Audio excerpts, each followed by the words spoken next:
नमस्कार, TV9 मराठीमध्ये आपल्या सगळ्यांचं स्वागत। मी निखिला। महत्त्वाच्या बातमीने बुलेटिनची सुरुवात।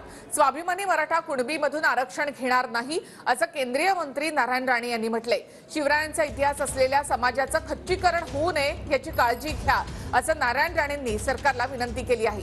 मराठा कुणबींना ओबीसी आरक्षण दिल्यास ओबीसींवर अतिक्रमण होईल असं राणेंनी म्हटलंय।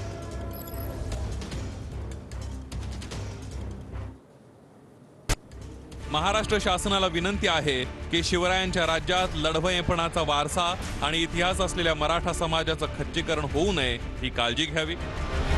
स्वाभिमानी मराठा समाज कुणबी समाजामधून आरक्षण घेणार नाही, तसं केल्यानं इतर मागासवर्ग ओबीसी समाजावर अतिक्रमण होणार आहे। या नाजूक प्रश्नाचा सरकारने सखोल विचार करावा।